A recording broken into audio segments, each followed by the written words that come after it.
2026 அதிமுக தோல்வியை தழுவுவது உறுதி. ஆகவே அந்த கட்டாயம்தான் அதிமுகவை பாஜகவை நோக்கி நகர்த்தி இருக்கிறது. திராவிட முன்னேற்ற கழகத்திற்கு காட்டமாக அறிக்கை விடுகிறார். உங்கள் நிலையை மாற்றிக்கொண்டது ஏன்? அந்த கேள்விக்கு முதல்ல பதில் சொல்லுங்க. திரு எடப்பாடி பழனிசாமியை விரும்பாவிட்டாலும் பாஜக கூட்டணி வைக்க வேண்டும் என்ற கருத்து ஓங்கி ஒலிக்க தொடங்கியது. எடப்பாடி பழனிசாமி இப்ப விரும்பல. இன்றைக்கு காங்கிரஸ் நிலைமை என்ன? கழுதை தேய்ந்து கட்டெரும்பான கதையாக, அறிவாலய கொத்தடிமை கட்சியாக காங்கிரஸ் மாறிவிட்டது. இப்ப நீங்க சொல்ற எல்லா டேர்ம்ஸும் பாஜகவுக்கு பொருந்தும். அதிமுக கூட்டணிக்குள்ள போனனால அப்படி புரிஞ்சுக்கலாமா? Pinpoint question to you. வர்ற சட்டமன்ற தேர்தலில் அதிமுக ஆட்சிக்கு வர வேண்டியது காலத்தின் கட்டாயம் தேவையா, பாஜகவுக்கு தேவையா? அதிமுக தான் தேவை. அப்போ அதிமுக தான் இறங்கி போயிருக்கிறது என்கிறேன் நான். ஓபிஎஸ்க்கோ டிடிவிக்கோ ஆப்ஷன் இல்லாமல் இல்லை. என்ன ஆப்ஷன்? விஜய் இருக்கிறார், சீமான் இருக்கிறார். என்ன கொடுத்தாலும் ரைட்டு. நான் என்ன சொல்றேன், தெற்கே உங்களை தோற்கடிப்பார்கள். பாரதிய ஜனதா கட்சி 40 முதல் 50 தொகுதிகளுக்கு கீழே பெற்றுக்கொள்ள சம்மதிக்காது என்பது எனக்கு கிடைக்கிற தகவல். சம்மதிக்காது சார். எடப்பாடி பழனிசாமி கொடுப்பாரா? எடப்பாடி பழனிசாமியின் பிரச்சாரத்தை விட, மத்தியிலிருந்து வருகிற தலைவர்களை விட அண்ணாமலை சென்று திமுக கூட்டணிக்கு எதிராக பிரச்சாரம் செய்வதுதான் வேகத்துடன் இருக்கும்.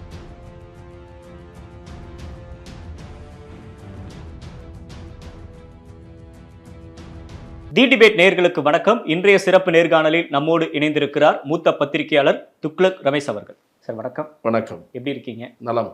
அமித்ஷா அவர்கள் சென்னை வந்தது பல அரசியல் மாற்றங்களை ஏற்படுத்தியிருக்கு. ஒரு பக்கம் பாஜகவோட மாநில தலைவர் மாற்றப்பட்டிருக்கிறார். நைனா நாகேந்திரன் போட்டியின்றி தெரிவு செய்யப்பட்டிருக்கிறார். இன்னொரு பக்கம் பெரிதும் எதிர்பார்க்கப்பட்ட அதிமுக பாஜக கூட்டணி உருவாகியிருக்கு. எலெக்ஷனுக்கு இன்னும் ஒரு வருஷம் முன்னாடி இருக்கு. இவ்வளவு ஏர்லியா அதிமுக பாஜக கூட்டணி அறிவிக்கப்பட வேண்டிய அவசியம் என்ன? இல்லை, வெவ்வேறு மாநிலங்களில் விரைவில் தேர்தல் நடைபெற இருக்கிறது. என்னுடைய நினைவு சரியாக இருக்குமானால் கேரளா, மேற்கு வங்கம் ஆகிய மாநிலங்களிலும் தமிழ்நாட்டோடு சேர்ந்து தேர்தல் நடைபெறக்கூடிய வாய்ப்புகள் இருக்கு. ஆகவே எங்கெல்லாம் பாஜக கொஞ்சம் வளர்ச்சி கண்டு வருகிறதோ அங்கெல்லாம் முழு வீச்சில் அதை பயன்படுத்தி கொள்ள வேண்டும் என்பது பாஜகவினுடைய திட்டமாக இருக்கிறது. மேற்கு வங்கத்திலே பாஜக வளர்ச்சி கண்டு வருகிறது, தமிழ்நாட்டிலும் வளர்ச்சி கண்டு வருகிறது. கேரளாவிலே முதல் முறையாக ஒரு நாடாளுமன்ற உறுப்பினரை பாரதிய ஜனதா கட்சி பெற்றிருக்கிறது. கேரளாவிலே வளர்ச்சி காண்பதற்கு இன்னும் சற்று கால அவகாசமாகலாம். ஆனால் தமிழ்நாட்டில் முதலில் மேற்கு பகுதி, மேற்கு மண்டலத்தில் மட்டுமே பாரதிய ஜனதா கட்சி இருக்கிறது என்று சொல்லப்பட்ட நிலை மாறி இன்றைக்கு தெற்கு பகுதியிலும் தென் மண்டலத்திலும் தென் மாவட்டங்களிலும் பாரதிய ஜனதா வலுவாக காலூன்றி வருகிறது. அதேபோல் டெல்டா மாவட்டங்களிலும் சில பகுதிகளில் பாரதிய ஜனதா வளர்ந்து வருகிறது. இப்போது வடக்கு மண்டலத்தில் மட்டும்தான், வடக்கு மாவட்டங்களில் மட்டும்தான் இன்னமும் அவர்கள் வளர்ச்சி காண வேண்டியிருக்கிறது. ஒரு காலத்திலே 4% 3 அல்லது 4% இருந்த பாரதிய ஜனதா கட்சி கடந்த நாடாளுமன்ற தேர்தலில் பாரதிய ஜனதா கட்சியினுடைய வேட்பாளர்கள் மட்டும் பெற்ற வாக்குகள் 11%. தேசிய ஜனநாயக கூட்டணி 18% வாக்குகளை பெற்றிருக்கிறது. ஆக இப்படி இருக்கிற சூழலில் அண்ணா திராவிட முன்னேற்ற கழகம் இல்லாமலேயே தேசிய ஜனநாயக கூட்டணி 11% வாக்குகளை பெற்றிருக்கிறது. அதிமுக கூட்டணி அமைத்து போட்டியிட்டு இருந்தால் குறைந்தபட்சம் 25 நாடாளுமன்ற தொகுதிகளில் அதிமுக பாஜக அணி வெற்றி பெற்றிருக்கும் என்று நமக்கு தரவுகள் தெரிவிப்பது மட்டுமல்ல, 2 கட்சிகளிலும் அந்த கருத்து உருவானது. 10-15 சீட் ஓகே, 25 சீட்டுன்றது நிச்சயமாக ஒரு கூட்டணி உருவான பிறகு அதன் எழுச்சி காரணமாக மேலும் அது வளரும். அந்த எழுச்சி, ஒரு கூட்டணி உருவாகிவிட்டால் அது வெற்றி கூட்டணி என்கிற நம்பிக்கை ஏற்பட்டு விட்டால் வெற்றி கூட்டணியின் பக்கம் வாக்களிப்பவர்கள் எப்போதுமே ஒரு 3-4% பேர். அதையும் நீங்கள் சேர்த்து கணக்கிட வேண்டும். அவர்கள் வெற்றி பெறுகிற அணி எது என்று பார்த்து போடுவார்கள். திராவிட முன்னேற்ற கழகம் கூட்டணி ரீதியாக வலிமையாக இருந்தது தான் மிக முக்கியமான காரணம். திமுக ஆட்சியினுடைய செயல்பாடுகள் காரணமாக வெற்றி பெறவில்லை. திமுக ஆட்சியினுடைய 1-2 செயல்பாடுகள், அதாவது ஆட்சியின் திட்டங்கள் மக்களிடையே வரவேற்பை பெற்றிருக்கின்றன என்பதை நான் மறுக்கவில்லை. ஆனால் நெகட்டிவ் பாயிண்ட்ஸ் அதிகமாக இருந்தும் கூட திமுக வெற்றி பெறுவதற்கு காரணம் அதற்கு இருக்கக்கூடிய வலிமையான கூட்டணி தான். அந்த நிலையில் அதிமுக பாஜக கூட்டணி 2024 நாடாளுமன்ற தேர்தலில் உருவாகி இருக்குமானால் நிச்சயமாக 25 தொகுதிகளில் வென்றிருக்க முடியும் என்பதுதான் பரவலாக முடிந்து போன கதை சார். இல்லை, நான் அதுதான் சொல்ல வந்தேன். ஆகவே அதே தவறை மீண்டும் செய்யக்கூடாது என்கிற சிந்தனை 2 கட்சிகளிலும் உருவாகி இருக்கிறது. நீங்கள் பாரதிய ஜனதா கட்சியினுடைய கூட்டணி வேண்டாம் என்று அதிமுகவிலே நினைத்தவர்கள் சென்ற தேர்தல் சமயத்தில் அதிகமாக இருந்தது. பாரதிய ஜனதாவுடன் கூட்டணி தேவை என்று கருதியவர்களுடைய எண்ணிக்கை குறைவாக இருந்தது. ஆனால் இப்போது நிலைமை தலைகீழாக மாறியிருக்கிறது. திரு எடப்பாடி பழனிசாமியை விரும்பாவிட்டாலும் பாஜக கூட்டணி வைக்க வேண்டும் என்ற கருத்து ஓங்கி ஒலிக்க தொடங்கியது. எடப்பாடி பழனிசாமி இப்ப விரும்பல. இல்லை, நான் அப்படி சொல்லவில்லை. திரு எடப்பாடி பழனிசாமி விஜய்க்காக காத்திருந்தார். அது உருவாகாத நிலையில்தான் வேறு வழியின்றி பாஜகவை விட்டால் அதிமுகவுக்கு வழி இல்லை, அதிமுக மீண்டும் தோல்வியை தழுவும். அதிமுக இருக்கிற 1-2 கூட்டணி கட்சிகளை சேர்த்துக் கொண்டு தேர்தலை சந்தித்து விஜய் இல்லை, அதிமுக 1-2 மைனஸ் பாஜக 1-2 கட்சிகள் தான் என்றால் 2026 அதிமுக தோல்வியை தழுவுவது உறுதி. அந்த கட்டாயம் இருக்கு. ஆகவே அந்த கட்டாயம் தான் அதிமுகவை பாஜகவை நோக்கி நகர்த்தி இருக்கிறது. இல்ல சார், அப்படி பார்த்தா டெல்லிக்கு போறப்ப எதுக்கு போனீங்கன்னு கேக்குறப்ப நான் வந்து வேற ஒரு அதே கேள்விதான் நான் உங்களிடம் நானும் அதேதான் விருப்பம் இல்லைன்னு தானே புரிஞ்சுக்கணும். என்னுடைய புள்ளிக்குத்தான் நீங்கள் வருகிறீர்கள். எஸ், டெல்லிக்கு போன போது கூட்டணி பற்றியே பேசவில்லை என்று சொன்னவர் 10 நாளில் பல்டி அடிக்க வேண்டிய ஒரு நேர் எதிர் நிலைப்பாடு எடுக்க வேண்டிய ஏன் அவசியம் வந்தது? அது பாஜகவை தான் கேட்கணும். பாஜகவை கேட்க வேண்டாம், எடப்பாடி பழனிசாமி கேட்க வேண்டும். செய்தியாளர்களை ஏன் சந்திக்கவில்லை அவர்? இந்த கேள்வி முதல் கேள்வியாக இருக்கும். திராவிட முன்னேற்ற கழகத்திற்கு காட்டமாக அறிக்கை விடுகிறார். உங்கள் நிலையை மாற்றிக்கொண்டது ஏன்? அந்த கேள்விக்கு முதல் பதில் சொல்லுங்க. 26 கூட்டணி கிடையாது, 29 கூட்டணி கிடையாது என்று பேசிய எடப்பாடி பழனிசாமி கள யதார்த்த நிலையை புரிந்து கொண்டு பாஜகவுக்கு இந்த தேர்தல் முக்கியம் அல்ல. நான் திரும்பவும் சொல்லுகிறேன், 2026 தேர்தல் வாழ்வா சாவா என்கிற நிலைமை அதிமுகவுக்கு தான், பாஜகவுக்கு அல்ல. நீங்க தமிழ்நாட்டுல பிரதான எதிர்க்கட்சி எத்தனை முறை இது மாதிரி துவண்டு மீண்டு வந்த கட்சி, அது வாழ்வா சாவான்னு சொல்றது எப்படி சரியா இருக்கும் தெரியல. நீங்கள் வந்து அரசியலை சரியாக புரிந்து கொள்ளவில்லை என்றால் எனக்கு நீங்க விளக்குங்க சார். நான் விளக்குகிறேன். புரட்சி தலைவர் எம்ஜிஆரோ செல்வி ஜெயலலிதாவோ அல்ல திரு எடப்பாடி பழனிசாமி. 40% 38% இருந்த கட்சி 22% கொண்டு வந்து நிறுத்தி இருப்பவர் எடப்பாடி பழனிசாமி. உங்களுக்கு அரசியல் புரிதல் அதிகம் என்றே நான் ஏற்றுக்கொள்கிறேன். திரு எடப்பாடி பழனிசாமி தனித்து போட்டிட்டு வெற்றி பெற முடியுமா செல்வி ஜெயலலிதா மாதிரி? ஒரு காலம் முடியாது. அது அவரும் ஏற்றுக்குவார் சார். அவரும் ஏற்றுக்கொள்வார்ல. அப்ப இந்த தேர்தலில் யாருக்கு யார் முக்கியம்? பிஜேபிக்கு இந்த தேர்தல் முக்கியம் அல்ல, நாடாளுமன்ற தேர்தல் தான் அவர்களுக்கு முக்கியம். நாடாளுமன்ற தேர்தலுக்குள் இங்கே அரசியலை சரிது கொண்டு அவர்கள் போயிருக்க முடியும். பிஜேபி எடுத்த முடிவு சரியா என்று என்னை கேட்டால் என்னுடைய பார்வை வேறு. தனிப்பட்ட முறையில் பத்திரிகையாளராக, வெறும் பத்திரிகையாளராக, துக்ளக் நிருபராக அல்ல. பிஜேபி, அதுதான் நான் சொல்லுகிறேன், 2026 தேர்தல் அதிமுகவுக்கு தான் முக்கியம், பிஜேபிக்கு அல்ல. அப்படி இருக்கும்போது 2026 அதிமுக தனித்து கழகம் என்று இருக்குமானால் அதிமுக தோல்வியடையும். அந்த தோல்வியிலிருந்து அது எழுந்திருப்பது கடினம். பிஜேபி அந்த இடத்தை நோக்கி நகர முடியும், இரண்டாவது சக்தியாக நோக்கி நகர முடியும். அண்ணாமலையை வைத்துக்கொண்டு நான் சொல்வது, அண்ணாமலையினுடைய தலைமை நீடித்து தனித்து சேருகிற கட்சிகளை மட்டும் சேர்த்து கொண்டு நின்று இருக்கலாம். அந்த எக்ஸ்பீரிமெண்ட்டுக்கு அவர்கள் தயாராக இல்லை. அதே தவறான முடிவைத்தான் அகில இந்திய காங்கிரஸ் தலைமை 1989க்கு பிறகு தமிழ்நாட்டில் எடுத்தது. 1989 தனித்து களம் கண்டு அதிமுகவுக்கும் காங்கிரஸ் கட்சிக்கும் இடையிலான வாக்கு வித்தியாசம் வெறும் 2 லட்சம் ஓட்டுகள் தான். திமுக ஆட்சிக்கு வந்தது, ஜே என்று அதிமுக பிளவுபட்டிருந்தது. பிளவுபட்டிருந்த நேரத்தில் செல்வி ஜெயலலிதா அணி வாங்கிய வாக்குகளை விட காங்கிரஸ் வாங்கிய வாக்குகள் 2% தான் குறைவு.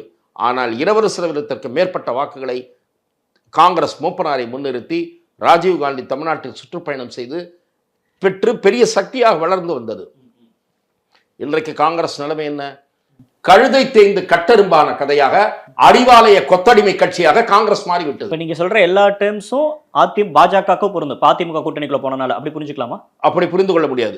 அதிமுகவுக்கு தான் பொருந்தும், பாஜகவுக்கு பொருந்தாது. சரி, அதிமுக நீங்கள் உங்களுக்கு பரந்துபட்ட அரசியல் பார்வை இல்லை. வெவ்வேறு மாநிலங்களில் பாஜக 0 நகர்ந்து ராஜ்யத்துக்கு வந்திருக்கிறது. தமிழ்நாட்டில் வரலையே. தமிழ்நாட்டில் வரல. அதை நோக்கி நகர்கிற முயற்சியை நீங்கள் கைவிட்டால் எப்படி வர முடியும்? அதை நோக்கி நகர்கிற முயற்சியில் ஈடுபட்டிருந்தீர்கள்.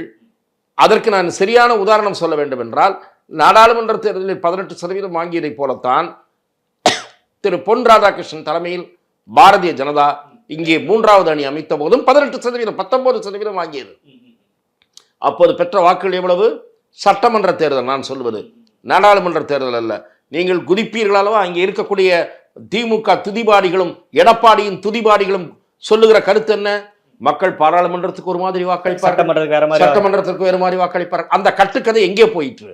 ம். பொன் ராதாகிருஷ்ணன் தலைமையில் 3வது அணி அமைந்து 19% வாக்கு வாங்கியதே, அந்த கதைக்கு என்ன பதில் சொல்வீர்கள்? சார், உங்களோட ஆவேசம் எல்லாமே நியாயமானது தான் சார். ஆனா இங்க அண்ணாமலை அவர்கள் கட்சியை வளர்க்குறாரு, நிறைய யாத்திரைகள் போறாரு, கட்சி திரும்பி பார்க்க வச்சிருக்காரு, எல்லாம் ஓகே தான். ஆனா என்ன ரிசல்ட் அப்படின்றது ஒண்ணு இருக்குல்ல. அப்ப ரிசல்ட் கொடுக்க முடியாத, நம்மளால அதிமுக இல்லாம ஜெயிக்க முடியாது அப்படின்ற நிலைமைக்கு டெல்லி தலைமை வந்து அதிமுக இல்லாமல் ஜெயிக்க முடியாது என்றால் நீங்கள் சொல்லுவது நான் ஒரு விதத்தில் ஏற்றுக்கொள்கிறேன். என்னுடைய கருத்தை நீங்கள் சரியாக உள்வாங்கவில்லை. நல்லா உள்வாங்கி இல்ல, உள்வாங்கவில்லை. அதிமுகவுக்கு இந்த தேர்தல் முக்கியமா, பிஜேபிக்கு முக்கியமா? அந்த கேள்விக்கு முதல்ல பதில் சொல்லுங்க. அமித்ஷாவோட பேட்டியை நன்கு நான் அதெல்லாம் கேட்கல sir. Pin point question to you. வர்ற சட்டமன்ற தேர்தல்ல அதிமுக ஆட்சிக்கு வர வேண்டியது காலத்தின் கட்டாயம் தேவையா, பாஜகவுக்கு தேவையா? அதிமுகவுக்கு தான் தேவை. அப்போ அதிமுக தான் இறங்கி போயிருக்கிறது என்கிறேன் நான். சவால் விட்ட கட்சி ஏன் இறங்கி போகிறது? ஆனால் நான் பாஜகவின் நிலைப்பாட்டில் இந்த கூட்டணி மட்டுமே போதும் என்று நான் நினைக்கவே இல்லை. தேசிய ஜனநாயக கூட்டணி என்று அங்கே பேனர் வைக்கப்பட்டது. எங்கே மற்ற கட்சிகள் என்று நான் கேட்கிறேன். பாமக வந்திருக்கலாம், ஜி.கே. வாசன் வந்திருக்கலாம், கிருஷ்ணசாமி எங்கே, டாக்டர் கிருஷ்ணசாமி எங்கே, பாமக எங்கே? முதல் நாள் அங்கே ஒரு பிளவு ஏற்பட்டு விட்டது. இப்போது அந்த பிளவு சரி செய்யப்படாவிட்டால் இந்த கூட்டணி முழு வெற்றியை பெற முடியாது. எழுதி வைத்துக் கொள்ளுங்கள். இந்த கூட்டணி பாமக இல்லாமல், கிருஷ்ணசாமி இல்லாமல், பிரிந்து சென்ற அதிமுக சக்திகளை கூட்டணியிலோ கட்சியிலோ சேர்க்காமல் ஆட்சிக்கு வர முடியாது. இல்ல சார், பாஜகவோட ஒருபோதும் கூட்டணியே இல்ல, அப்ப எதுக்கு போய் கூட்டணி வச்சீங்க? நம்ம எடப்பாடி பழனிசாமி நோக்கி கேட்கிற கேள்விகளை நம்ம கொஞ்சம் கம்மியாவாச்சு அமித்ஷா நோக்கி கேட்கணும்ல சார்? நான் சொல்லுவதை நீங்கள் புரிந்து கொள்ளவில்லை. பாரதிய ஜனதா கட்சியினுடைய டெல்லி வியூகம் என்பது வேறு. நீங்கள் கேட்க வேண்டிய கேள்வி பாரதிய ஜனதாவினுடைய டெல்லி தலைவர்களை பார்த்து, அல்லது அன்றைக்கு கிண்டி ஹோட்டலுக்கு போய் நீங்கள் கேட்டிருக்க வேண்டிய கேள்வியை இங்கே கேட்கிறீர்கள். நான் ஒரு அரசியல் பார்வையாளனாக, அரசியல் விமர்சகராக, ஒரு பத்திரிகையாளராக நீண்ட காலமாக பல தேர்தல்களை பார்த்து வருகிறேன் என்ற முறையில் என்னுடைய பார்வையை வெளிப்படுத்தி வருகிறேன். பாஜகவுக்காக நான் இங்கே பேச முடியாது. இந்த உடன்பாடை பற்றி என்னுடைய பார்வையை சொல்லுகிறேன். இந்த உடன்பாடு யாருக்கு முக்கியம் என்றால் அதிமுகவுக்கு முக்கியம், பாஜகவுக்கு அல்ல என்பது என் பார்வை. பாஜக கோணத்தில் பார்க்கும்போது பாஜக இங்கே 4 சீட்டில் இருந்து, அதைத்தான் நயினார் நாகேந்திரன் சொல்லி இருக்கிறார், 40 சீட்டுக்கு வர வேண்டும் என்று சொல்லி இருக்கிறார். பாஜக கோணத்தில் இருந்து பார்க்கும்போது ஆட்சியிலே பங்கு பெறுகிற கட்சியாக வர வேண்டும் என்பது அதன் பார்வையாக இருக்கிறது. ஆகவே இதெல்லாம் தான் அவர்களுடைய நோக்கம். அவர்கள் என்னுடைய பார்வைக்கு ஏற்ப ஒரு தேர்தலில் தோற்றால் பரவாயில்லை என்று அவர்கள் சிந்திக்கவில்லை. அவர்களுக்கு இங்கே அடுத்த கட்ட நகர்வு வேண்டும் என்று கருதுகிறார்கள். அதிலே பிழை இருப்பதாக நான் பார்க்கவில்லை. அதிலே பிழை இருக்கிறது என்று நான் கூறவில்லை. 2 விதமான பார்வைகள், அவ்வளவுதான் வித்தியாசம். 2 பேருமே ஒரு விதமான காம்ப்ரமைஸ் குள்ளாகிட்டாங்க தான் புரிஞ்சுக்க வேண்டியது இருக்கு. அப்படி நீங்கள் புரிந்து கொள்ளலாம். நான் புரிந்து கொள்ளவில்லை. என்ன ஆட்சிக்கு இறங்கி வந்துட்டதா பாக்குறீங்க? அதிமுக கோடு கூட்டணி பேச்சுவார்த்தை நடத்தும் போது பாரதிய ஜனதா அதன் வலிமைக்கேற்ற இடங்களை பெற்று கூட்டணி ஆட்சி என்கிற நிபந்தனையை அதிமுக ஏற்றுக்கொள்ளுமானால் பாஜகவுக்கு அது வெற்றி. அது எல்லாருமே சொல்றாங்க. அதை நாம் பொறுத்திருந்து பார்க்க வேண்டும். கூட்டணி ஆட்சி அப்படின்ற டேர்ம் அப்படின்றது தமிழ்நாட்டு அரசியல் இன்ன வரைக்கும் கையே கொடுக்கல எந்த கட்சிக்குமே. அது எப்படி ஏற்பட்டது என்று ஏன் சிங்க் ஆகவில்லை என்பதற்கெல்லாம் காரணம் வேற. அது காரணம் புரியாமல் சில பேர் பேசுகிறார்கள். அவர்களுடைய பார்வையோடு நான் உடன்படவில்லை. 1980 மட்டும்தான் மிகப்பெரிய அளவில் டிஎம்கே காம்ப்ரமைஸ் செய்து கொண்டு 110 என்று பிரித்து கொண்டார்கள், திமுகவும் காங்கிரசும். அந்த தேர்தலில் திமுகவும் காங்கிரசும் தோல்வியடைந்ததற்கு காரணம் ஆளுக்கு பாதி என்று பிரித்து கொண்டது அல்ல. அது அரசியல் புரியாதவர்களுடைய பேச்சு. அந்த தேர்தலில் திமுக காங்கிரஸ் தோல்வியடைந்ததற்கு காரணம் கூட்டணி ஆட்சி என்கிற சித்தாந்தத்தை மக்கள் ஏற்கவில்லை என்ற காரணத்தினால் அல்ல. 1980 அநியாயமாக எம்ஜிஆர் ஆட்சி கலைக்கப்பட்டது. அதற்கு எந்த விதமான நியாயமான காரணத்தையும் முகாந்திரத்தையும் திருமதி இந்திரா காந்தி அம்மையாரால் தமிழ்நாட்டில் விளக்க முடியவில்லை. ஒரே ஒரு கேள்வியைத்தான் மக்கள் திலகம் எம்ஜிஆர் மக்கள் மன்றத்தில் கொண்டு சென்றார். ஆட்சி கலைக்கப்பட்ட பிறகு தமிழ்நாடு முழுவதும் சுற்றுப்பயணம் செய்த அவர் ஒரே ஒரு கேள்வியைத்தான் எழுப்பினார். நான் என்ன தவறு செய்தேன், என் ஆட்சியை ஏன் கலைத்தார்கள் என்று கேட்டார். சம்மட்டி அடி கொடுத்தார்கள் மக்கள் திமுகவுக்கும் காங்கிரசுக்கும்.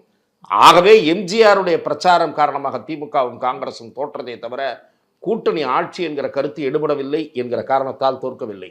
அதே போல இப்போது பாஜகவும் அதிமுகவும் ஒருவேளை அதிமுக கூட்டணி ஆட்சி என்பதை ஏற்றுக்கொண்டாலும் கூட எனக்கு தெரியவில்லை அவர்கள் நிபந்தனையாக சொல்ல போகிறார்களா அல்லது கூடுதல் இடங்களை பெறுவதன் மூலம் அந்த சூழ்நிலையை நோக்கி நகர்த்த போகிறார்களா பாரதிய ஜனதா என்பது நமக்கு தெரியாது. அது பொறுத்திருந்து பார்க்க வேண்டும். ஆனால் இந்த இரண்டு கட்சிகள் மட்டுமே வெற்றிக்கு போதாது. ம். பாட்டாளி மக்கள் கட்சி இருக்க வேண்டும். தேமுதிக பழைய முன்பு இருந்தது இப்போது இருக்குமா என்பது சந்தேகமாக. திமுக நோக்கி நகர்றாங்க அவங்க. அவர்கள் திமுகவை நோக்கி நகரலாம் என்று கூறப்படுகிறது. ஒருவேளை அவர்கள் நகர்ந்தாலும் பாமக, பிற கட்சிகள், புதிய தமிழகம், புதிய நீதி, அதை தவிர மிக முக்கியமாக ஓபிஎஸ், டிடிவி அவர்களை அகாமடேட் செய்யவில்லை என்றால் திரும்பவும் அதிமுக என்பது திட்டமிட்டு திருமதி சசிகலா, ஓபிஎஸ், டிடிவி ஆகியோரை வெளியே தள்ளி நன்றி கட்டத்தனமாக நடந்து கொண்டது என்ற முத்திரை குத்தப்பட்டு தேவர் சமூகத்தினர் எதிராக திரும்புவார்கள். ஆனா ஒரு முற்றுப்புள்ளி வச்ச மாதிரி தானே சார் இருந்துச்சு அந்த பேட்டியில. நாங்க அதிமுக விவகாரங்களை தலையிட மாட்டோம் அப்படின்னு அப்படி அவர் அமித்ஷா அவர்கள் கூறியது நம்பி வந்தவர்களை கைவிட்ட செயலாக பார்க்கப்படும்.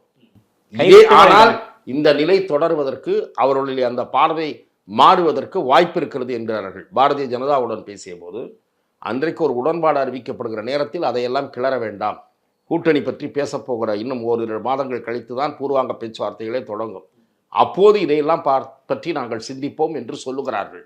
இல்லை என்றால் அவர்களுக்கு ஆப்ஷன் இருக்கிறது. ஓபிஎஸ்க்கோ டிடிவிக்கோ ஆப்ஷன் இல்லாமல் இல்லை. என்ன ஆப்ஷன்? விஜய் இருக்கிறார், சீமான் இருக்கிறார். என்ன கொடுத்தாலும் ரைட்டு. நான் என்ன சொல்றேன், தெற்கே உங்களை தோற்கடிப்பார்கள் இந்த கூட்டணியை, பாஜக அதிமுக கூட்டணியை.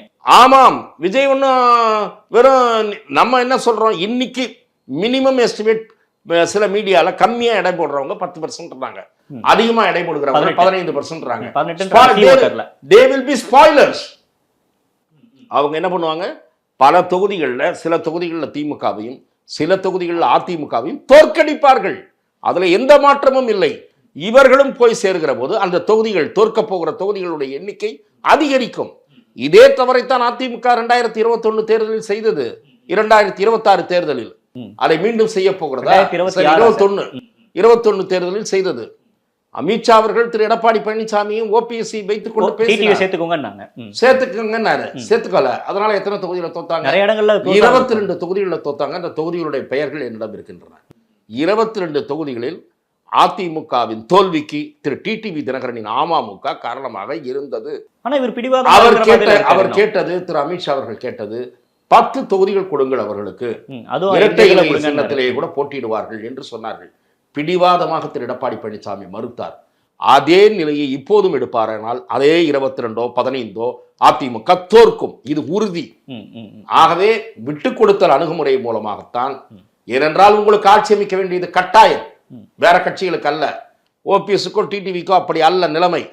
சீமானுடன் சேரலாம், விஜயுடன் சேரலாம், யாரோடு வேண்டுமானாலும் சேரலாம். உங்களை தோற்கடிக்க வேண்டும். ஆனா அப்படி சேர்ந்தாங்க அப்படின்னா பாஜக அவங்களை கைவிட்ட மாதிரி தானே சார், நம்பி வந்தவங்களை ஏமாத்துற மாதிரியான கதை. நிச்சயமாக அந்த விமர்சனத்திற்கு பாஜக உள்ளாகும்.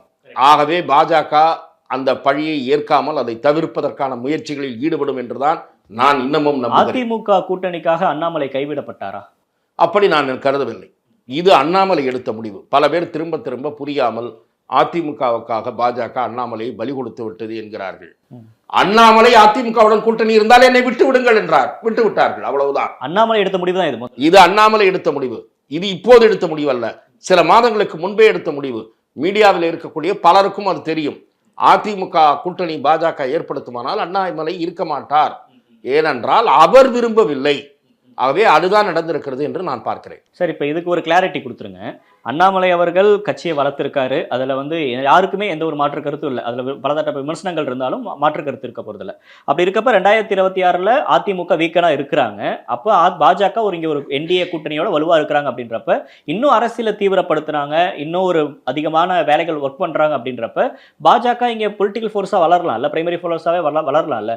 அந்த இடத்துல இருந்து இல்லை நம்ம கூட்டணியே போயிடலாம் அப்படின்னு போறக்கூடிய நிர்பந்தம் எதுக்கு பாஜகவுக்கு வருது? நான் தான் திரும்ப உங்கள்கிட்ட இப்போ தான் சொன்னேன், எங்கெங்கெல்லாம் பாரதிய ஜனதா கால் பதித்து வருகிறதோ அங்கேயெல்லாம் அடுத்த கட்ட வளர்ச்சியை நோக்கி அது நகர்கிறது என்று. இப்போது இங்கே கூட்டணி ஆட்சிக்கான சூழ்நிலை உருவாகி இருப்பதாக பாரதிய ஜனதா கருதுகிறது. அந்த கட்சியினுடைய வியூக வகுப்பாளர்கள் நினைக்கிறார்கள், குறிப்பாக திரு அமித்ஷா நினைக்கிறார் என்று சொல்லப்படுகிறது. நான் என்ன சொல்லுகிறேன்னா, நான் அதைத்தான் உங்களிடம் சொன்னேன். பாரதிய ஜனதா தமிழக அரசியலில் கூட்டணி ஆட்சி பற்றிய பேச்சை கிளப்பி விட்டதே அண்ணாமலை தான். இன்றைக்கு திராவிட முன்னேற்ற கழக கூட்டணியிலும் அந்த குரல் இப்போது எதிரொலிக்க தொடங்கி இருக்கிறது. திரு திருமாவளவன் பேசியிருக்கிறார். விடுதலை சிறுத்தைகள் ஆரம்பத்துல பேசி இப்பதான் அதிகமா பேசுகிறாரு. எப்ப பேசுறாரு? தொடர்ந்து பேசிட்டு இருந்தாரா? பேசினேன், கைவிட்டேன்.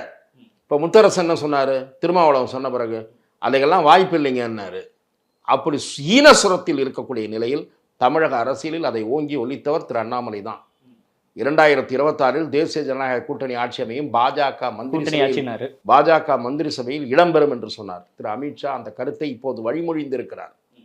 அமித்ஷா அந்த கருத்தை இல்லாவிட்டால் வழிமொழியவில்லை என்றால் அமித்ஷா முன்மொழிந்து அல்லது அமித்ஷாவால் ஆலோசனை கூறப்பட்டு அண்ணாமலை அதை எடுத்துரைக்கலாம்.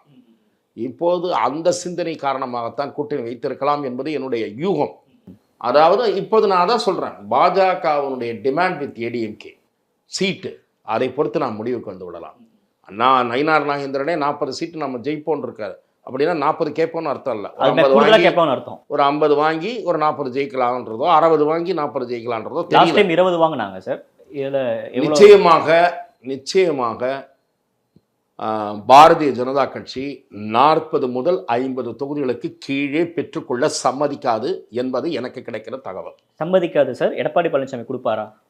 நிச்சயமாக ஒரு கூட்டணியை அறிவித்த பிறகு அதிலே சில சமரசங்கள் செய்து கொண்டுதான் அவர் பயணிக்க வேண்டியிருக்கும். ஒருவேளை அவர் கூட்டணி ஆட்சி என்பதை முன்கூட்டியே சொல்லாமல் தேர்தலை சந்திப்போம், பிறகு நிச்சயம் மந்திரி சபையில் இடம் தருகிறேன் என்று வாய்மொழியாக கூறுவதற்கு வாய்ப்பு இருப்பதாக அதிமுக நண்பர்கள் சொல்லுகிறார்கள்.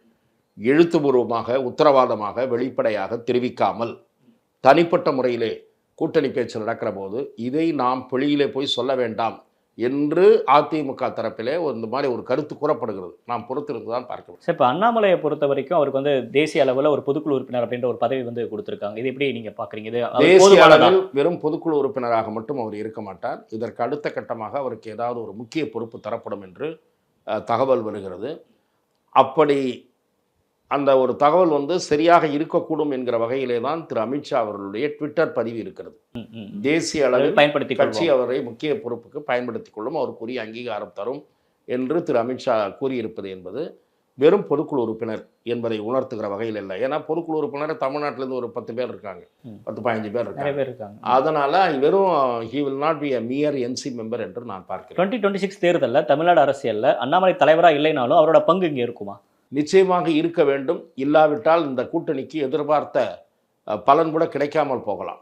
தமிழ்நாட்டில் அண்ணாமலை அவர்களுடைய பிரச்சாரம் தேவை என்று நான் பல நண்பர்கள் என்னிடத்தில் சொல்லுகிறார்கள். பாரதிய ஜனதா கட்சியினுடைய நிர்வாகிகள், நான் வெவ்வேறு நண்பர்களிடம் பேசுகிற போது, இப்போதல்ல, கூட்டணி உருவானால் அண்ணாமலை இருக்க மாட்டார், அண்ணாமலை இல்லாமல் எப்படி தேர்தல் சரியாக வரும் என்றெல்லாம் நான் பேசுகிற போது, நிச்சயமாக அண்ணாமலைக்கு கட்சி உரிய அங்கீகாரம், உயரிய பொறுப்பு தர வேண்டும்.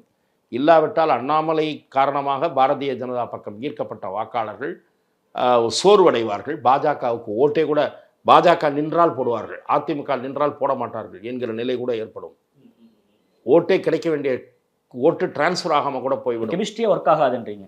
அப்படி என்று அண்ணாமலைக்கு முக்கியத்துவம் இல்லை என்றால் முக்கியத்துவம் தருவார்கள் என்று நான் எதிர்பார்க்கிறேன். அந்த முக்கியத்துவம் மட்டுமே போதாது.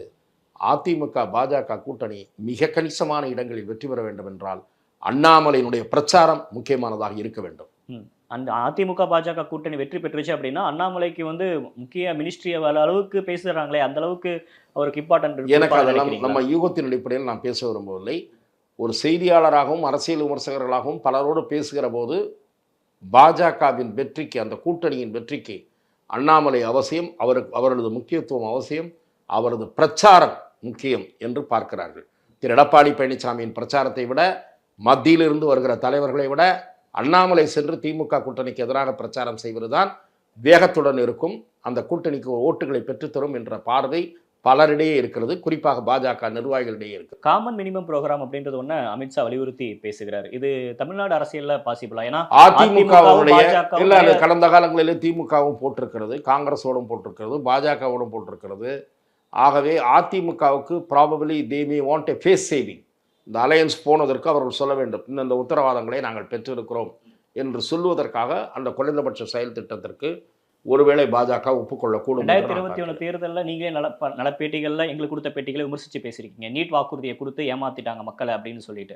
இப்போ அதிமுக மீண்டும் பாஜக கூட்டணி போறான்றப்ப நீட் விலக்கு வாங்கி தருவாங்களா? இந்த இது குறித்து நீங்கள் கேட்க வேண்டிய நபர் திரு எடப்பாடி பழனிசாமி. என்னை பொறுத்தவரை நீங்கள் என்னை பத்திரிகையாளராக கேட்கிறேன். நான் பத்திரிகையாளராக நீட் விலக்கு என்பது அவ்வளவு சுலபமாக நடைபெறாது என்று நான் பார்க்கிறேன். ஒரு மாநிலத்திற்கு மட்டும் நீட் தேர்விலிருந்து விலக்கு கிடைப்பது மிக சிரமம். அன்லஸ் அண்ட் அன்டில் பார்லிமெண்ட்டில் ஏதாவது லா எனாக்ட் பண்ணாலே தவிர. இரண்டாவது, இது சுப்ரீம் கோர்ட்டில் டைரக்ஷன் படி இந்த நீட் தேர்வு என்பது அகில இந்திய அளவில் நடந்து கொண்டிருக்கிறது. எல்லா மாநிலங்களும் ஏற்றுக்கொண்டு விட்ட பிறகு நான் ஏற்றுக்கொள்ள மாட்டேன் என்றால் உங்களுக்கு விதிவிலக்கு கொடுத்து விடுவார்களா? இதை தவிர சட்டபூர்வமாக பார்க்கும்போது இந்த வழக்கை முன்னின்று நடத்திய திருமதி ஜெயந்தி நடராஜன் நீட் தேர்வுக்கு எந்த மாநிலத்திலும் விலக்கு கிடைக்காது, நாங்கள் அதை எதிர்த்து முறையிடுவோம் என்று சொல்லியிருக்கிறார். ஆகவே அதையும் நான் உங்கள் கவனத்திற்கு கொண்டு வர விரும்புகிறேன். சார், இறுதியா ஒரு கேள்வி சார். அண்ணாமலை நீக்கப்பட்டது குறித்து நிறைய பேர் நிறைய விதமான கருத்துக்கள், பாஜக இருக்கிறவங்களே வெளியே வந்து தன்னோட குமரல்களை வெளிப்படுத்துறாங்க. அண்ணாமலை நீக்கப்பட்டது தவறான முடிவு அப்படின்னு சொல்றாங்க. நீங்க ஒரு பத்திரிகையாளராக எப்படி பாக்குறீங்க? நிச்சயமாக திரு அண்ணாமலை அவர்கள் இந்த சமயத்தில் மாற்றப்பட்டிருக்க கூடாது என்று தான் நான் பார்க்கிறேன். ஆனால் அதிமுகவுடன் உறவு என்று மேலிடம் முடிவெடுத்து விட்ட பிறகு அந்த கூட்டணி என்பதில் இணைந்து செயல்பட விருப்பமில்லை என்று அவர் ஏற்கனவே தெரிவித்திருக்கிற நிலையில் அவருடைய பார்வை, அவருடைய கோணத்தில் இருந்து நின்று பார்க்கும்போது அது ஒரு ஜஸ்டிஃபைடு என்று தான் பார்க்க முடியும் அவருடைய கோணத்தில் இருந்து. ஆனால் கட்சியினுடைய வெற்றிக்கு கடமையாற்றக்கூடிய பணியை நான் மேற்கொள்வேன் என்று அவர் கூறியிருக்கிறார். ஆகவே தான் நான் உங்களுக்கு சொன்னேன், அண்ணாமலை தலைவர் பதவியில் இல்லாவிட்டாலும் அவருடைய பங்களிப்பு மிக முக்கியமானதாக இந்த தேர்தலில் இருந்தால்தான் பாரதிய ஜனதா ஒரு அடுத்த கட்ட நகர்வு வளர்ச்சியை நோக்கி நகர முடியும். கேடஸ்ல அந்த அளவுக்கு ஒரு தாக்கத்தை ஏற்படுத்தி இருக்காதான் பாக்குறீங்களா? அந்த 4 வருடம் தலைவர் பாரதிய ஜனதாவினுடைய தொண்டர்கள், கீழ்மட்ட நிர்வாகிகள், இவர்களிடம் மட்டுமல்ல, பொதுமக்கள், குறிப்பாக இளைஞர்கள், புதிய வாக்காளர்கள், அது தவிர செல்வி ஜெயலலிதா அவர்கள் இருந்தபோது பாஜகவுக்கு கிடைக்க வேண்டிய வாக்குகள் முழுமையாக கிடைக்காமல் அதிமுகவுக்கு போய்கொண்டிருந்தன. இதை நான் பலமுறை வெவ்வேறு நேர்காணல்களில் கூறியிருக்கிறேன். செல்வி ஜெயலலிதா இருந்தபோது பாஜக ஆதரவு வாக்காளர்களுடைய வாக்குகளையும் சேர்த்து அறுவடை செய்து வந்தார். அதற்கு காரணம் செல்வி ஜெயலலிதா அவர்கள் ஒரு இந்துத்துவ சக்தியாக பார்க்கப்பட்டார். அவருடைய ஆழ்ந்த நம்பிக்கைகளை தயங்காமல் வெளிப்படுத்திய காரணத்தினால் சிறுபான்மை மக்களுக்கு பாதுகாவலராக அவர் இருந்தார். மிக அதிமுக சார்பில் இஃப்தார் விருந்து கொடுத்தார், கிறிஸ்மஸ் நிகழ்ச்சியை நடத்தினார். பலருக்கு அந்த சமூகத்தினர் வைத்த கோரிக்கைகளை ஏற்றுக்கொண்டு அந்த நோன்பு கஞ்சிக்கு பொருட்கள் வழங்குவதிலிருந்து இல்லை அவர்கள் ஒரு ரெகுலரான நோன்புக்கு அவர்கள் கேட்டுக்கொண்ட கோரிக்கைகள் எல்லாம் ஏற்றுக்கொண்டார். கிறிஸ்தவர்களுக்கும் அதை ஏதாவது செய்தார். ஆனால் தன்னுடைய இந்து மத நம்பிக்கைகளை தயக்கமின்றி ஒரு திராவிட இயக்க தலைவர் இவர்கள் மாதிரி போலியாக நடந்து கொள்ளவில்லை. வீட்டில் இருப்பவர்கள் எல்லாம் கோயில் கோயிலாக போவார்கள், யாகம் வளர்ப்பார்கள். சேகர்பாபு போவார், மற்ற மந்திரிகள் போவார்கள், எல்லாரும் போவார்கள். ஆனால் வெளியிலே வந்து ஆராஜாவும் பொன்முடியும் பேச விட்டு வேடிக்கை பார்க்கிறாரு, கதை கிடையாது. ஆகவே செல்வி ஜெயலலிதா கிருஷ்ண ஜெயந்திக்கு வாழ்த்து சொன்னார், தீபாவளிக்கு வாழ்த்து சொன்னார், அதே போல் விநாயகர் சதுர்த்திக்கு வாழ்த்து சொன்னார், சரஸ்வதி பூஜைக்கு வாழ்த்து சொன்னார். நான் ஹனுமன் சாலிசாவை படிக்கக்கூடியவள் என்று வெளிப்படையாக பேட்டி கொடுத்தார். அந்த துணிச்சல் இருந்த ஒரே திராவிட தலைவர் செல்வி ஜெயலலிதா தான். அதிமுக பாஜக கூட்டணிக்கு போறது அதிமுக வித்ததுக்கு சமம், மதவாத சக்திகள் உள்ள வந்துருவாங்க, குத்தடிமையா காட்சியை மாத்திட்டாங்க அப்படின்னு இப்பையிலிருந்தே பிரச்சாரத்தை திமுக முன்னெடுக்கிறாங்க. இப்போ திமுகவுக்கும் அதன் கூட்டணி கட்சிகளுக்கும் நான் வைக்கிற எதிர்கேள்வி, இலங்கையில் இன அழிப்பு செய்த கட்சி, தமிழர்களை கருவறுத்த கட்சி காங்கிரஸ், எப்படி வெட்கமில்லாமல் சேர்ந்தீர்கள் என்று நான் கேட்கிறேன். சொல்லிக் கொள்ளுகிறீர்கள், நான் தமிழன், பிறப்பால் தமிழன், நாட்டால் தான் இந்தியன், நான் தமிழனா இந்தியனா என்றால் நான் முதலில் தமிழன் என்று சொல்லிக் கொள்கிற அந்த வகைராக்களை நான் கேட்கிறேன். தமிழ் இனத்தை அழித்த கட்சி காங்கிரஸ் கட்சி. இரத்த கரைபடிந்த கரங்கள், ராஜபக்சேவனுடைய கரங்களும் காங்கிரசின் கரங்களும். சொன்னவர்கள் யார்? இந்த அளவு வேகமாக சொல்லாவிட்டாலும் இந்த அளவு வேகமாக சொன்னவர்கள் 2 பேர். ஒருவர் வைகோ, இன்னொருவர் திருமா. எப்படி விவஸ்தை இல்லாமல் அந்த மேடையில் உட்கார்ந்து இருக்கிறீர்கள்? இந்த கேள்விக்கு நீங்கள் பதில் சொல்லிவிட்டு மதவாத கட்சி வந்து விடக்கூடாதுன்ற பூச்சாண்டியெல்லாம் அப்புறம் சொல்லுங்க. திமுக, விசிக, மதிமுக 3 பேரும் அந்த இன அழிப்பெல்லாம் நாங்கள் மறந்துட்டோம், அது முடிஞ்சு போச்சு சாப்டர் சார், இன அழிப்புகள்லாம் அப்போ செஞ்சிருந்தா கூட இப்போ நல்லவங்க சார்னு சொல்ல போறீங்களா? சொல்லிட்டு இந்த கேள்விக்கு அவர்கள் கேட்கட்டும். ஏனென்றால் அவர்கள் கேட்கும்போது இந்த கேள்வி உட்பட நிறைய கேள்விகள் இருக்கின்றன. அதையெல்லாம் அதிமுக தரப்பு கேட்கும் என்று நான் எதிர்பார்க்கிறேன், கேட்க வேண்டும் என்று சொல்லுகிறேன். கூடா நட்பு இருங்க, கனிமொழி அவர்களையும் ஆராஜா அவர்களையும் சிறையில் வைத்து பழிவாங்கிய கட்சி காங்கிரஸ். கூடா நட்பு கேடாய் முடியும் என்பதை நான் புரிந்து கொண்டேன் என்று சொன்னவர் டாக்டர் கலைஞர். எப்படி சேர்ந்தீர்கள்? கூடா நட்பு கூடிய நட்பு ஆகிவிட்டதா? எப்படி சேர்ந்தீர்கள் என்ற கேள்வியை அதிமுக எழுப்ப வேண்டும். பட் இருந்தாலும் அது ஒரு பெரிய டைம் ஃப்ரேம் இல்லை சார். இப்போ போன மாதம் 10 நாள் முன்னாடி வரைக்கும் வேற பேசணும், அப்பயும் அதே தான், அப்பயும் 10 நாள் முன்னாடி தான். உங்களுக்கு அந்த உதாரணம் வேணுமா? அதை சொல்லவா? எமர்ஜென்சியில் வந்து உதவாங்கினாங்க. தமிழ்நாடு முழுக்க திமுகவினர் மிசாவில் போட்டு அடித்தார்கள், நொறுக்கினார்கள், எங்கள் உயிரே போய்விட்டது என்று இவர்கள் வரலாறு எழுதியிருக்கிறார்கள். அப்படிப்பட்ட எமர்ஜென்சியை கொண்டு வந்த காங்கிரஸோடு அடுத்த தேர்தல், ஒரு தேர்தலில் தோத்துட்டாங்க. எமர்ஜென்சிக்கு பிறகு 77 இவங்க நின்னாங்க, தனியாக ஒரு கூட்டணி அமைச்சு நின்னாங்க. தோல்வி. தோல்வியினோடனே அடுத்த முறை ஆட்சிக்கு வரணும்னு இந்திரா காந்தியிடம், எந்த இந்திரா காந்தி அவர்களை சர்வாதிகாரி, ஹிட்லர், முசோலினி என்று முரசொலியில் எழுதினார்களோ அதே இந்திரா காந்தியிடம் போய் சரணடைந்து எம்ஜிஆர் ஆட்சியை கலைக்க வைத்து தேர்தலில் மறுபடியும் போட்டிட்டார்கள். அப்போ சேர்ந்தாங்களே இவங்க, மக்களுக்கு விளக்கம் கொடுத்தாங்களா ஏன் சேர்ந்தோன்னு? ஆகவே அதற்கெல்லாம் விளக்கம் கொடுத்து விட்டு அதிமுக பாஜக கூட்டணியை கேட்பது தான் பொருத்தமாக இருக்கும். இப்போ கலைஞர் அவர்கள் ஒரு கூடாய் நட்பு கேடாய் முடிஞ்சு அப்படின்னு சொன்ன அந்த கருத்தையும் நம்ம நம்ப வேணாம். அதிமுக பாஜக ஒருபோதும் கூட்டணி இல்லை அப்படின்னு எடப்பாடி பழனிசாமி அவர்கள் சொன்ன கருத்தையும் நம்ம நம்ப வேணாம். ஏவன் குற்றவாளி அப்படின்னு சொன்ன அண்ணாமலை அவர்களுடைய கருத்தையும் நம்ம அரசியலில் எதுவுமே சீரியஸாக எடுத்துக்க கூடாதுன்னு அரசியலில் இப்படிப்பட்ட மாறி மாறி பேசிவிட்டு கைகோர்ப்பதற்கு பெயர்தான் இவர்கள் சொல்லுவது நிரந்தர நண்பர்களும் இல்லை, நிரந்தர எதிரிகளும் இல்லை என்ற இவர்களுக்கு வசதியான ஒரு பதப்பிரயோகத்தை கண்டுபிடித்திருக்கிறார் அல்லவா? அதை கண்டுபிடித்தவர்களும் திமுகவினர் தான். ஆகவே இதையெல்லாம் மக்கள் சீரியஸாக எடுத்துக்கொள்ள மாட்டார்கள் என்பதுதான் என்னுடைய பார்வை. நீங்கள் நிரந்தர நண்பர்களாகவே இருங்க சார். நன்றி, வணக்கம். வணக்கம்.